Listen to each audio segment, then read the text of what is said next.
আসসালামু আলাইকুম। আশা করি আপনারা সবাই ভালো আছেন। আল্লাহ তাআলা হযরত আদম আলাইহিস সালামকে মাটি দ্বারা সৃষ্টি করেছেন। আল্লাহ তাআলা হযরত আদম আলাইহিস সালামকে দুনিয়ার বিভিন্ন স্থানের মাটি দ্বারা সৃষ্টি করেছেন, যেমন কাবা ঘরের মাটি দ্বারা মাথা, ভারতের মাটি দ্বারা পেট ও পিঠ ইত্যাদি। আল্লাহ তাআলা হযরত আদম আলাইহিস সালামকে সৃষ্টি করার জন্য মাটি নিতে হযরত জিবরাইল আলাইহিস সালামকে দুনিয়ায় পাঠিয়েছিলেন। তিনি দুনিয়ায় এসে যথাস্থানে গিয়ে মাটির জন্য জমিনে হাত রাখলেন, কিন্তু জমিন তাকে অসম্মত হয়ে জিবরাইল আলাইহিস সালামকে আল্লাহর কসম দিয়ে বললেন, হে জিবরাইল আলাইহিস সালাম, আল্লাহর কসম, তুমি আমার দেহ হতে মাটি নিও না।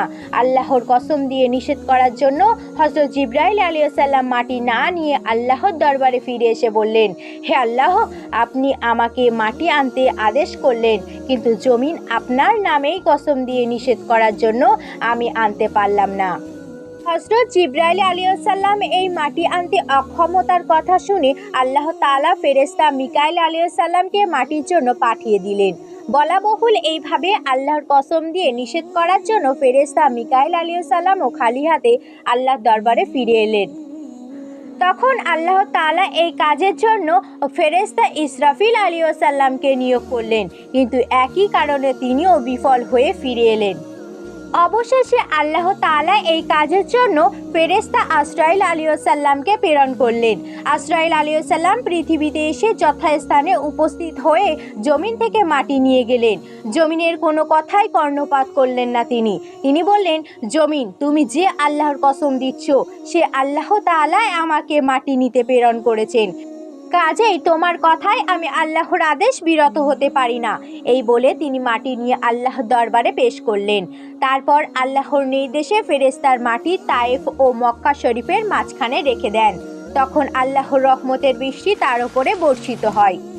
এতে 2 বছর সেই মাটি কাদায় পরিণত হয়, 4 বছরে মাটি খনন এবং 6 বছরে শুকনো মাটিতে পরিণত হয়।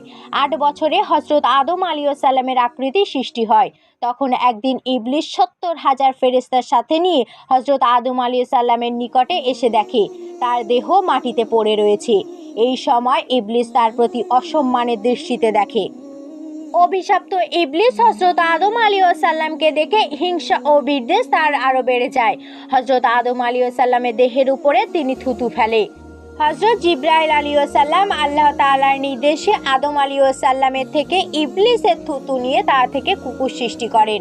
এর কিছুদিনের মধ্যে আল্লাহ তাআলা হযরত আদম আলাইহিস সালামের মুখমণ্ডল তৈরি করেন এবং পুরো দেহ সৃষ্টি করেন।